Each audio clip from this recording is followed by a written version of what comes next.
So you came from like a good blue collar family. You got into the life. You talked a little bit about that.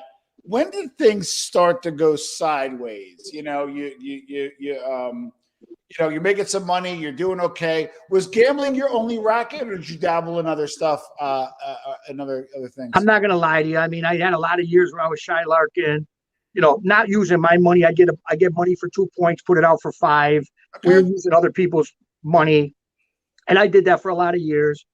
And I don't know. I started thinking differently. I went to jail. Wasn't like I said, it was a peanut bid, not compared to a lot of guys that go away for 10 years, 15 years, whatever. It was a peanut bid, and I just came. I don't know. I came home, and I was still involved and stuff. And then I don't know. I just kind of soured away from it. I seen, without getting into too much, I just seen the deceit, and I seen how people would talk behind your back that are supposed to be your so-called brothers, and the two-faced, three-faced bullshit. And I just, and don't get me wrong. I mean, I wasn't always perfect. I made an asshole of myself a few times, and I'm not gonna. Hold on. I feel like you're glossing over this. Give me so you're making money, you're doing well for yourself, right? What kind of Yeah. going through you are. Yeah. When did you first start to see the cracks in the life? Okay, obviously you did a bid, you went away, you came back. Give us To be honest with you, Tom, when I had my kids, when I had my daughters, when I had my daughters, I bought a house, I got married. This life, basically, whatever life I was involved in, I wasn't in the life as a made guy, but the life I was in, bookmaking, going out at midnight to give figures. It cost me my first marriage. I'll be honest with you. My wife didn't want that. She got sick of the cops, FBI busting in my door, going through all my stuff at my house, turning the house upside down. I hate to say this, but just because I'm listening copiously, really quick, a quick note to the chat, guys. Everybody that knows me, I have an open forum, but it doesn't absolve you of being respectful. I think the only mod here is Frank. Frank, do not block anybody, but if you got to time out everybody, please do so.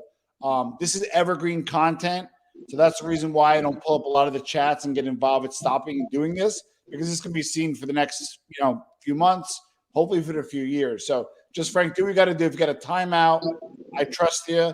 Just don't block if you don't mind, and let's move forward. Okay. So I have to ask this if you don't mind. Anything you want. Your wife went through, you going to jail, went through being in the life. I assume things were good for a minute too. You probably did pretty well. Why at the time was she like, enough is enough? Was it one thing that caused, I call it cheating or something like that? You had broads, or was it accumulation of things where she decided to say, that's it? If you don't mind me asking. It was, I'm just be honest with you, a lot of people close to me went to jail, and there was a lot of rumors on the street. I don't want to get into it. There's other people's stories. And I had my kids, they were little kids. I had custody of them at 3 and 4 years old. And I just said, God forbid, if I keep doing this and I go away again, my parents are elderly. Who's going to take care of these kids? That's was my thought, to be honest with you. Okay. And I just kind of little by little, I soured, and I just kind of started going another way. And I went through, I'm not going to lie to you, I went through 8 or 9 years of a tough 8, 9 years. And then I'll be honest with you. I don't want to skip over the 8, 9 years. So you decided to get out of the life. It's not the type of thing you just go ahead and hand a 2-week notice to. Who did you talk to, and how did you quit when you decided to? Well, I didn't have to really quit, because Bruno was murdered in November 23rd, 2003. Anthony went to jail. Everybody else went to jail. So it wasn't like I had to go see somebody and say, I'm out. It just basically. You were able to kind of quietly walk away. It was quietly. People really didn't care. I walked away. There was nobody else left around our area. Everybody was in jail, dead or indicted. So it wasn't a matter of me coming up to somebody saying, listen, I'm done. It didn't happen like that. It's not. I know. Why do you think? And I asked Anthony the same thing, and he gave a good answer. I want to see your take. You guys had, the Springfield crew for the Genovese had that area on lock, right? Especially Anthony was running it prior to that. Bruno, why do you think it died out? Like, what was the real reason, in your opinion, why it didn't last? I think there's a number of reasons for that. Like I said, I don't think I'm at the level to really say what I think. Okay. Not say what I think, but really know the answer. I just think, you got to understand something. Anthony went through what he went through. That happened. And then later on, when Anthony was in jail, Rubio, the kid Rubio that was on shows, came down to Springfield, and he set another kid up, a friend of mine, and borrowed money and got him in an indictment with Joey Merlino and a bunch of like 100 other guys. Rubio went up to Springfield too? Yeah, Rubio came up to Springfield, sat in Chicopee, Mass, with a friend of mine and a couple other people, and it was part of they had a huge indictment, 100 people from New England to New York to Philly, and that was Rubio, because of Rubio. But he was a shit witness, and really, I don't think much came up of it. Interesting. I didn't know. I thought it was like he was like kind of messing around with the Bronx guy and Jordan. No, but then they came to Springfield, and they met people that are friends with me. So you decide to walk away, right? And we don't talk about this enough. And I'm not. It's not a woe is me or feel bad for the bad guys. No, not at all. But it is hard to walk away from your vocation, knowing everything you know, and go to a straight life. And you said, hey, it took 7 or 8 years. That actually makes sense to me. What are some of the things you did, to kind of get back on your feet? And I want to hear kind of about that transition. Well, I'll be honest with you, Tom, and I know people a lot of people give me flack for this, but I really don't care. I'm proud. Around 2016, 17, I was lucky enough to meet John Gotti Jr.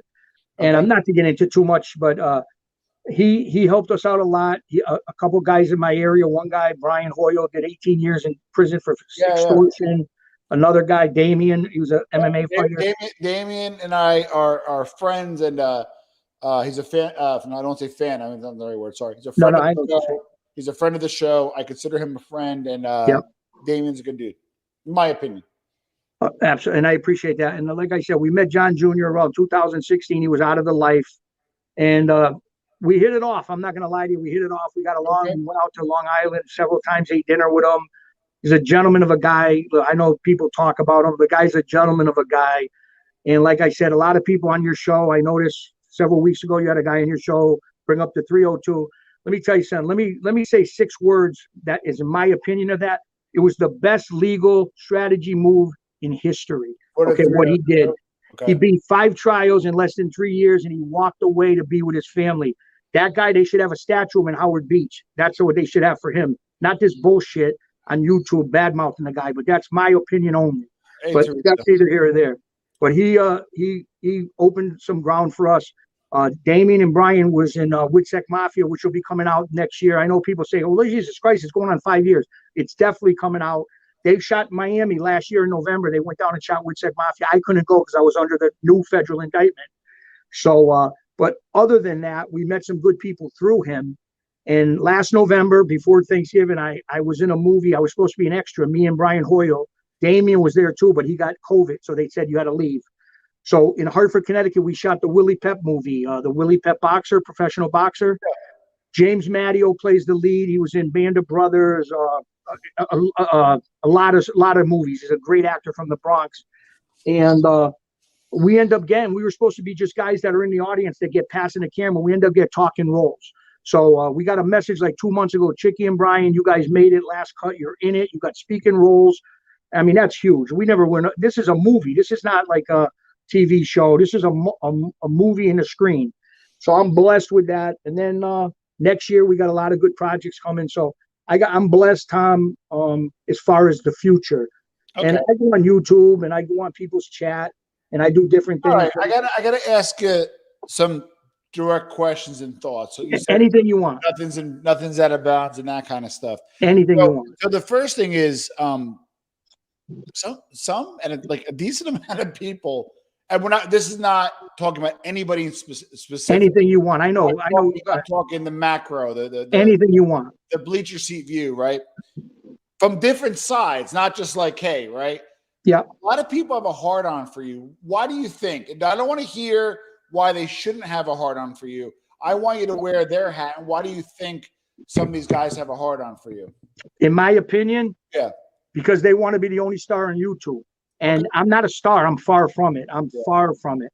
But they want to be the only. Some people want to have the only show on YouTube. And like I said, I'm on YouTube. I don't. And you can go back in any of my shows that I'm on, Tom. I don't badmouth nobody. I don't go after nobody's family. It ain't in me. I'm not. listen to me. If I wanted to stay bad mouthing people and being that evil person, I would have stayed on the street. I'm not that way no more. I just want to. I got beautiful daughters, grandchildren. I got great things coming in the future. That's all I'm looking forward to. I got good friends behind me that are going to help me as long as I don't get involved with this craziness. And that's where we're at. So I don't know if it's jealousy. I don't want to say that, but I don't know what it is. But maybe they want to maybe they want to pretend that I wasn't what I was, and I was what I was. And I'm not proud of that. It is what it is. That's history. Got it. So, and how's your relationship with your brother? Listen, it's got nothing to do with the last 3-4 years. It's been for 20 years. Okay.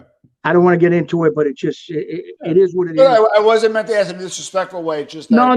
Listen, I appreciate that, and I'll answer anything. And I ask respectfully. I mean, this isn't I got you. No. Listen, kind of go through the machinations. He's a good father. I love his children, and he's my brother. Am I disappointed in a few things? Absolutely. But what can I do? It's not me. I can't do nothing. I try to talk to him. I try to school him, and he's older.